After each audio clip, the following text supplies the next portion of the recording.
Chapter 11. You have to admit I'm a genius, Catherine said. Shh, Jonah hissed.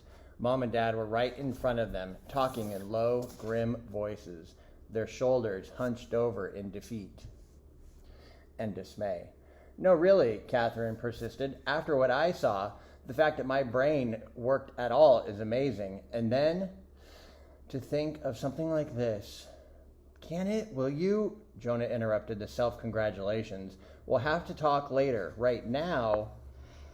Already, Dad was turning around, putting his arm around Jonah's shoulders. Jonah, I'm so sorry about all of this, he said. This is not how the government is supposed to work. That man has evidently forgotten that he's supposed to be a servant of the people, that the government is supposed to benefit us. Dad, I don't need a civics lesson, okay? Jonah shrugged away his father's arm. That Mr. Reardon needs one. Oh, I can't remember the last time somebody made me so mad. The nerve, threatening us. Her voice shook, and she turned quickly away to dab at her eyes. Jonah slipped into the car. He felt so strange already. The last thing he needed was to watch his parents having emotional breakdowns. Mom and Dad were getting into the front seat. Good, Jonah thought. Just drive away. You'll have to face forward for that. But Dad wasn't pushing the key into the ignition. He turned around in his seat and peered earnestly back at Jonah. I promise you, Jonah, he said in a husky voice, if you want us to pursue this, we will. That man had no right to imply that we would be punished for asking questions. You are an American citizen. He can't take that away from you. Just forget it, Jonah said harshly. He glanced over at Catherine on the seat beside him. She was holding out the cell phone. Names, Jonah thought. Maybe there's the name of a country. Maybe there's the names of a man and a woman. My birth parents. You're scared, Dad said. I understand. You shouldn't make any final decisions right now. Think about it. And Jonah, Mom began, sniffling a little. If you ever want to just talk things out, Can we just do that some other time? Jonah snapped. Sure, said Mom quietly. A silence enveloped the car. Jonah saw Dad take one hand off the steering wheel and slip it into Mom's hand. But they didn't try to say anything else to Jonah. Dad pulled out of the parking lot and was quickly out on the highway. The streetlights and the lights of passing trucks and cars flashed intermittently into the car. Jonah reached for the phone in Catherine's hand. When they'd first gotten the phone, he'd spent about an hour taking pictures of wacky things. His big toe peeking out of his holey sneakers, the dust bunnies under his bed, a close-up of his guinea pig's eye. But he hadn't played with the camera much since then. It seemed to take him forever to navigate from menu to camera to saved pictures. The first picture he clicked on was just a blur. Couldn't you have held it steady? He whispered to Catherine. She took the phone away from him. There, she said, and handed it back. The phone screen was so tiny it was hard to read anything. But Jonah could make out one line, a title at the top of an infinitesimally small list. The title wasn't birth parents or country of origin. It was witnesses. Download it all, Jonah said. Hurry. He and Catherine were at Chip's house because Chip's computer was in the basement, not right smack in the middle of the kitchen where anyone could see. Mom and Dad believed all those warnings about how kids should not have privacy online. Jonah and Catherine had brought the cell phone and a cable with them, and Catherine was convinced that as soon as they got the pictures on the computer screen, everything would be big and clear and easy to read. They were still trying to explain to Chip what they were about to show him. Didn't this Reardon dude have a copier? Chip asked. Or a printer? Couldn't he have printed you an extra copy instead of making you take pictures? No, Jonah said. Mr. Reardon didn't give any of this to us. He wouldn't tell us squat. The file of papers came from a ghost. What? Jonah and Chip both said, almost exactly at the same time. alarm. Sorry. Jonah glared at his sister and added, "So help me, Catherine, this is all weird enough. If you think it's funny to just make stuff up, to make fun of me." "I'm not making anything up," Catherine said. Her eyes were wide and innocent. "Honest. That's what I was trying to tell you before, why I was so scared. Didn't you wonder how the file ended up on Mr. Reardon's desk in the first place?" Jonah hadn't thought to wonder that. There hadn't been time. "Wasn't it one of the janitors?" he began. "Only if the janitors have supernatural powers." "Catherine," Jonah complained. "Really," Catherine said. "When you went off to throw up..." "You threw up?" Chip asked, intrigued. "Too much Mountain Dew," Jonah said quickly, to make it clear that it had not been from nerves or anything like that. "Anyhow," Catherine continued, "I looked away from the hallway because I didn't want to see anything gross. And then, right before you came back, this man just appeared. He was right beside Mr. Reardon's filing cabinet. He took out the file, put it on Mr. Reardon's desk, and then he just vanished." "Maybe you blinked," Jonah said, "twice." There was a cruel edge to his voice. He didn't need this, not when he was already stressed out about what he was about to see on the computer screen. "I didn't think," Catherine said indignantly. "I know what I saw." "I didn't blink," not I didn't think, sorry.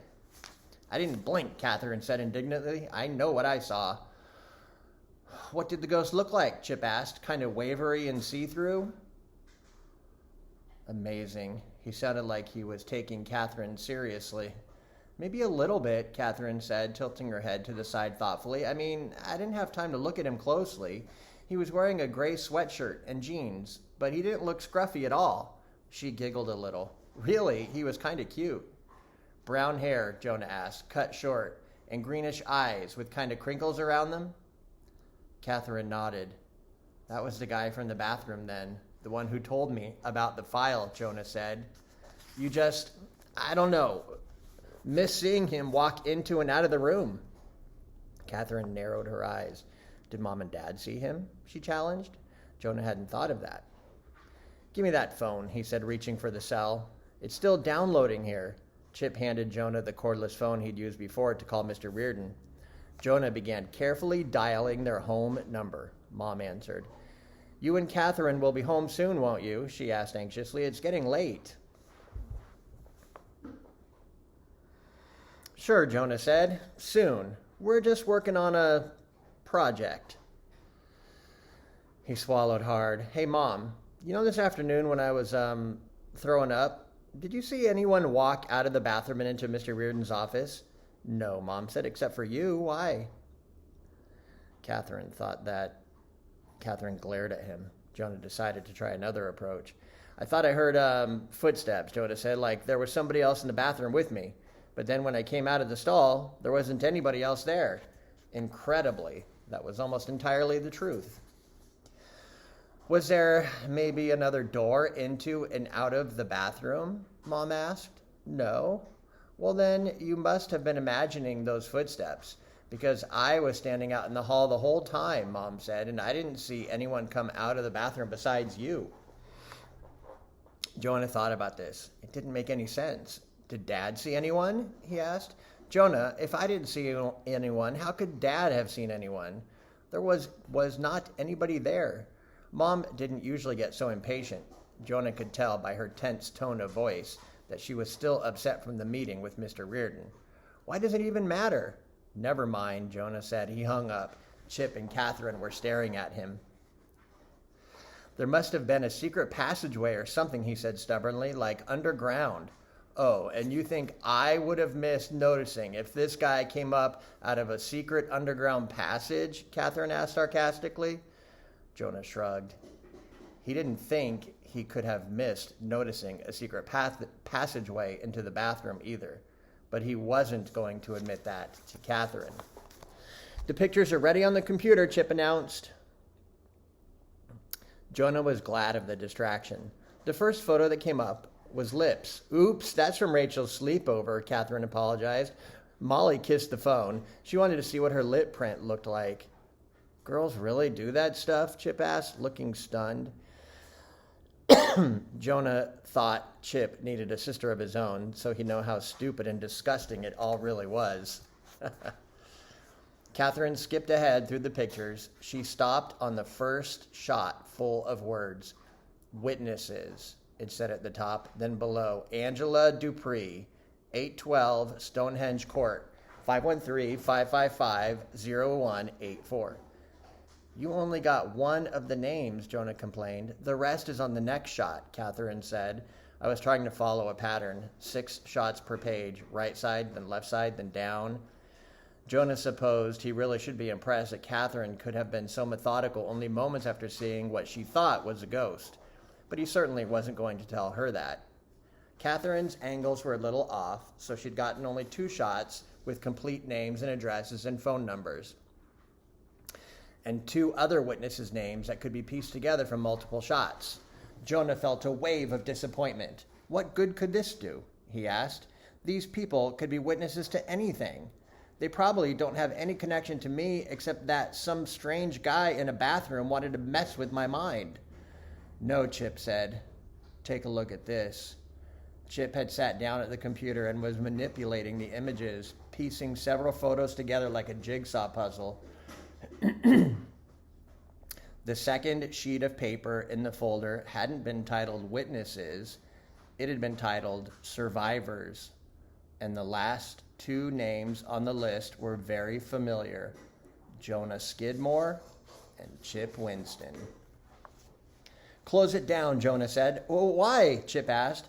Jonah stepped back from the computer far enough away that the words were just indistinct squiggles. I don't want to know anything else, he said.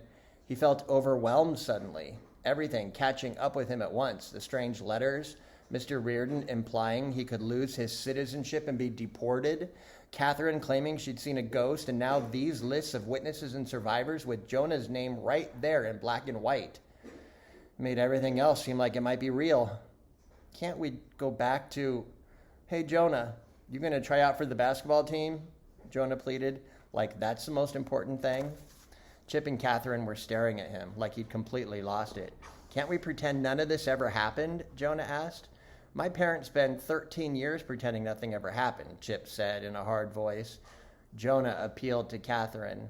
You're the one who said I shouldn't do this whole identity search thing, he said. You wanted me to just act normal. Catherine looked from Jonah to Chip and back again. That was before I saw the ghost, she said quietly, or whatever it was. Aren't you curious? Chip asked. Jonah shook his head. No, he said, not at all. He felt like he was still too close to the computer screen. His mind kept trying to turn the vague squiggles back into words and words into ideas. Survivors. I'm on the survivors list. What does that mean? He reminded himself that he did not care. He bent over and picked up his packet. Come on, Catherine, let's go home. Catherine didn't move. I used to want to be you, she said. Excuse me? Jonah asked, almost dropping his jacket in surprise. Not really you, Catherine said. I wanted to be the one who was adopted. I thought it was so boring to have mom and dad as my real parents and birth parents. I used to pretend that I was adopted and that my parents were a king and a queen, or actors, or singers, or something like that. Very nice, Jonah said sarcastically. I'm sure that little fantasy made you very happy. His hands shook as he pulled on his jacket. He stuffed them into his pockets. My other parents are probably drug dealers, he said, smugglers, wanted by the FBI.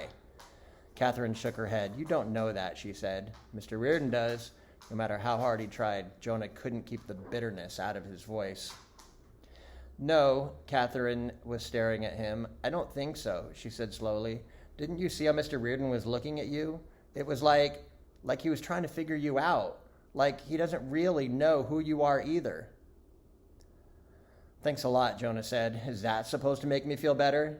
Catherine put her hand dramatically on Jonah's arm. Wait, she said. I think I just figured something out. Jonah waited. How stupid am I, he thought, that I'm obeying Catherine. Okay, I really think I'm right about this, Catherine said excitedly. See, part of my deal with Mom and Dad to get to go to the FBI with you was that I wasn't allowed to say anything while we were there. They actually thought you could go 3 seconds without talking, Jonah asked. I didn't talk, Catherine said indignantly. Jonah considered this. He hadn't noticed at the time, but now that he thought about it, he couldn't remember Catherine saying anything in Mr. Reardon's office, just gasping.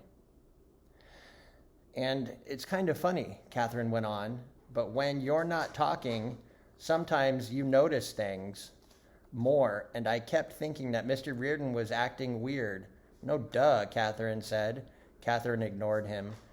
I kept thinking why he'd agreed to meet with us just to tell us he couldn't tell us anything. And I think, she dropped her voice low, conspiratorially, I think it was because he wanted to find out what Mom and Dad already knew. You mean he thought your family knew something that the FBI did not?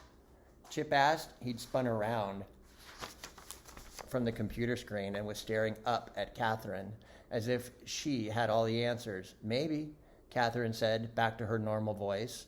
Or he was afraid that we already knew some of that top secret information he didn't want anybody to know. Didn't you notice how it was almost like he was trying to get Mom and Dad mad? You know how when people are mad, sometimes they say things that they don't mean to? They reveal too much? That's what Mr. Reardon wanted Mom and Dad to do. Chip was squinting at Catherine. How does that explain the ghost? He asked. That I haven't figured out yet, Catherine said with a little laugh, but I will. She made this whole mess sound as if it was just a challenging math problem, or as if she was working on a scheme to get Mom and Dad to let her stay up late on a school night or have nothing but ice cream for dinner. This was just an intriguing puzzle to her. It wasn't her life. Whatever, Jonah said, jerking his arm away from Catherine's grasp. You can stay here until you figure everything out. I'm going home. He half expected Catherine to follow him out. She was his sister, after all, not Chip's friend. But when he glanced back, they'd both turned around to huddle over the computer together. First, Jonah thought, see if I care. When he climbed up the stairs to the first level of Chip's house, he could hear a TV siren blaring from the family room. A woman, presumably Chip's mom, said unhappily, You always have to watch the blood and gut shows, Jonah thought, about walking back toward the family room, poking his head in and informing Chip's parents. You really ought to know what's going on down in your basement. Chip's looking for a whole other identity that does not involve you. Instead, he turned through the dark dining room and slipped out the front door. Outside, a new thought occurred to him. Chip had pretty much admitted that he had a crush on Catherine. What if Catherine had a crush on Chip, too? What if that's what this is all about? Okay. Unaccountably, Jonah suddenly felt very lonely. He was walking down a dark street all by himself, the trees casting eerie shadows across the sidewalk. Hey, kidnappers, he thought, you want to get me back? This would be a great time to snatch me away. He shivered, even though it wasn't the least bit cold for October. I should have told Mom and Dad, he thought, about that second letter, if nothing else, but he knew why he hadn't. They would have made a federal case out of it, getting upset, calling the cops. Jonah didn't want that. Like Catherine, he wanted Mom and Dad to stay normal. And now, he really couldn't tell them, not when they were already so freaked out by the meeting with Mr. Reardon. It would be cruel to spring this on them, too. The street curved slightly, and there was a break in the trees, so he had a full view of his own house. Mom had chrysanthemums planted along the sidewalk and along the front fence, which was actually white picket. Mom and Dad were such believers in all those cliches. The living room bay window curved out invitingly. The lights blazed. Home looked like such a safe place, Jonah thought. Wanted to walk in, crawl into bed, pull the covers over his face, and sleep until all the scary things in his life disappeared.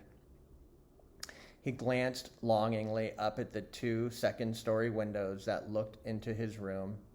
The lights weren't on in his room, but light was spilling in from the hallway, so he could make out dim shapes, his dresser, his desk, the posts on his bed. One of the shapes in his room moved. While Jonah watched, a dark shape, no, a person, eased the door of Jonah's room shut, blocking out the light, plunging the windows into complete darkness. But then a smaller light, a flashlight, a pen light, clicked on, hovering over Jonah's desk. Jonah took off running. And so we've come to the end for today.